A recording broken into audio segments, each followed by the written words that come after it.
पुराने शहर चारमीनार के दामन में अल निजाम फर्नीचर, जहां आपको मिलेगा कंप्लीट मैरिज सेट विद अलमारी और मैट्रेस, जिसमें होंगे 10 आइटम्स, जिसकी कीमत है 29,999 रुपए। इसके अलावा 15 आइटम्स मैरिज सेट 37,999 रुपए। वहीं 20 item. Chairman A18 Telangana news Mohammad Azam Ali. नए क्रिमिनल बिल्स शहरी आज़ादी और लोगों के हुकूक के लिए खतरा है। बैरिस्टर असदुद्दीन ओवैसी ने इल्ज़ाम लगाया कि मौजूदा मुजरिमाना क़वानीन मुल्क के मुसलमानों, दलितों और आदिवासियों के लिए ख़तरा होंगे और कहा कि सिर्फ उत्तर प्रदेश में 33% कैदी मुस्लिम कम्युनिटी से ताल्लुक़ रखते हैं। नए क्रिमिनल बिल्स हिंदुस्तान की जमहूरियत के लिए ख़तरनाक होंगे। पुलिस को जज, ज्यूरी और एग्जीक्यूटर के तौर पर काम करने के लिए वसी इख्तियारात दिए गए हैं।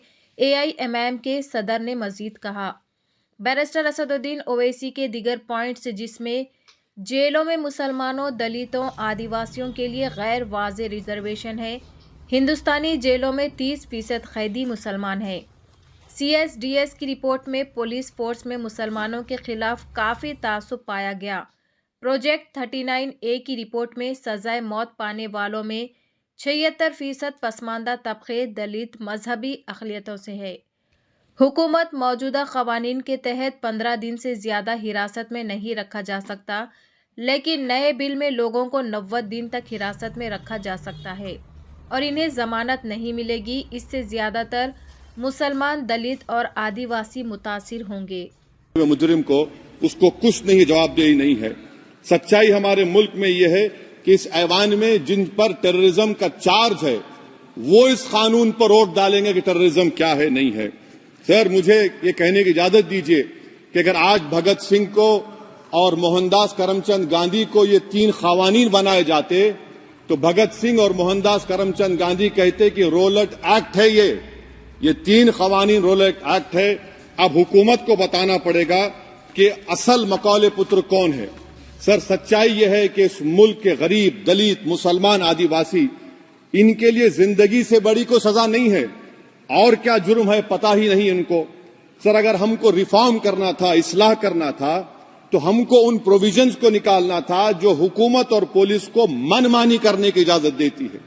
हमको वो प्रोविजंस को निकालना था कि जो मंत्रियों को और पुलिस को ये मौका मिल जाता है लोगों को सालों जेल में रखने का, उन पर कोई जुर्म पर साबित नहीं होता। हमको ये करना चाहिए था कि जो प्रोसिक्यूटर होता है वो फैब्रिकेटेड एविडेंस डालकर ताकतवरों को अपनी ताकत की बुनियाद पर उनको छूट दे देता है। हमने वो काम नहीं किया।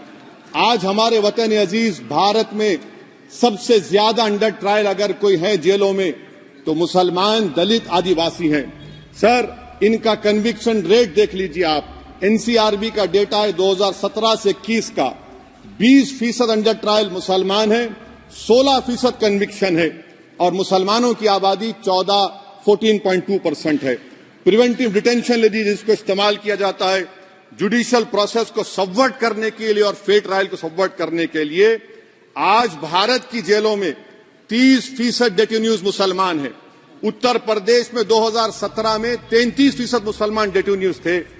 आज 83.9% उत्तर प्रदेश के जेलों में मुसलमान डेटेन्यूज है। सर, एक और मिसाल दे रहा हूं। CSDS की रिपोर्ट है, थिंक टैंक है बहुत बड़ा, जो कहता है कि they have found substantial prejudice against Muslim the police force. Bihar, Maharashtra, Uttarakhand, Jharkhand, 2/3 of the surveyed police personnel believe that Muslim